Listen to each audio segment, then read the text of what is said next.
கர்த்தருமாகிய இயேசு கிறிஸ்துவின் நாமத்தினாலே யாவருக்கும் வாழ்த்தலை தெரிவித்துக் கொள்கிறேன். C.S. ஸ்பர்ஜன் என்ற மிக பிரபலமான ஊழியக்காரர் தன்னுடைய சாட்சியை இவ்வாறு சொன்னார். நான் சிறு வயது முதல் ஒரு நல்ல கிறிஸ்தவ குடும்பத்திலே பிறந்து தேவ பக்திக்கு ஏற்ற விதமாக வளர்க்கப்பட்டாலும் நான் வாலிப வயது வரை கர்த்தரை ஏற்றுக்கொள்ளவே இல்லை. வாலிப வயதிலே நான் திருச்சபைகளுக்கு செல்வதே இல்லை. ஆனால் ஒரு நாள் நான் ஓரிடத்திலிருந்து மற்றொரு இடத்துக்கு போய்கொண்டிருக்கும் போது கடுமையான பனி புயல் வீச ஆரம்பித்தது. எனவே அருகில் இருக்கும் பாதுகாப்பான கட்டடத்துக்கு போக வேண்டும் என்று ஒரு கட்டடத்துக்குள் நுழைந்தேன். அது ஒரு தேவாலயம். அந்த கடும் பனி புயலிலே அதிகமான மக்கள் வர முடியாததால் வெறும் 15 பேரை வைத்துக் கொண்டு ஆராதனையை துவக்கினார்கள். ஆராதனைக்கு வரவேண்டிய அதன் போதகர் கூட வரவில்லை. அங்குள்ள மூப்பர்களிலே ஒருவர் அந்த ஆராதனையை நடத்த துவங்கினார். அவர் மிக எளிமையாக பெரிய பிரசங்கியாரை போல் அல்லாமல் ஏசாயா 45 அதிகாரம் 22 வசனம், பூமியின் எல்லை எங்கும் உள்ளவர்களே என்னை நோக்கி பாருங்கள், அப்பொழுது ரட்சிக்கப்படுவீர்கள், நானே தேவன், வேறொருவரும் இல்லை என்ற வசனத்தை கொண்டு பிரசங்கம் பண்ண ஆரம்பித்தார். இன்றைக்கு நாம் பல திசைகளை நோக்கி பார்த்து கொண்டிருக்கின்றோம். நம்முடைய திறமைகள், நம்முடைய குடும்பம், எதிர்காலம், நம்முடைய ஆற்றல், கல்வி, செல்வம், சுற்றம், நட்பு இவைகளை நோக்கி பார்த்து கொண்டிருக்கின்றோம். இவற்றிலிருந்து உதவி வரும், நமக்கு ஆதரவாக இருக்கும் என்று அநேக சமயங்களிலே நோக்கி பார்த்து ஏமாந்து போய்கொண்டே இருக்கிறோம். நம்முடைய உழைப்பு, தன்னம்பிக்கை எல்லாம் பல சமயங்களிலே கேள்விக்குள்ளாகிறது.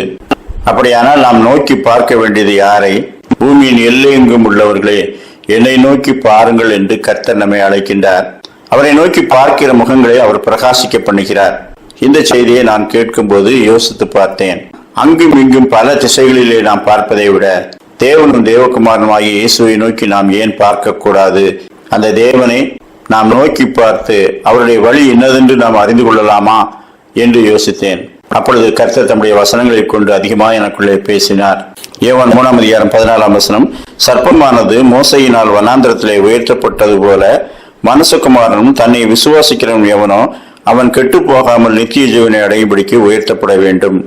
சங்கீதம் 34:5, அவர்கள் அவரை நோக்கி பார்த்து பிரகாசமடைந்தார்கள், அவர்கள் முகங்கள் வெட்கப்படவில்லை.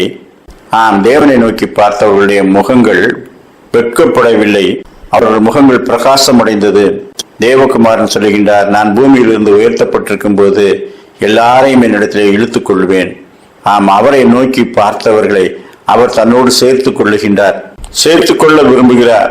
அவரை நோக்கி நாம் பார்ப்போம் என்று நான் தீர்மானித்தேன். அதன் பிறகு நான் வேறு பக்கம் பார்க்க வேண்டிய அவசியமே இல்லை. எல்லாமே அவரிடத்தில் இருக்கிறது.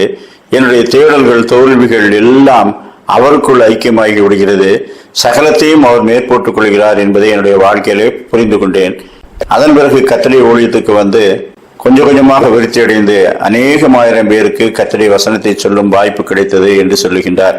நாம் தேவகுமாரனை நோக்கி பார்ப்போம், வெட்கப்பட்டு போகாமல் ரட்சிப்பை நாம் பெற்றுக்கொள்வோம். கடல் மேல் நடந்த தேவகுமாரனை நோக்கி பேதுரு நடக்க அனுமதி கேட்டான். வா என்றார். கடலிலே நடந்தான். ஆனால் கண்களை அவரை விட்டு திருப்பி காற்றின் பலத்தை காணும் போது அமிழ்ந்து போனான்.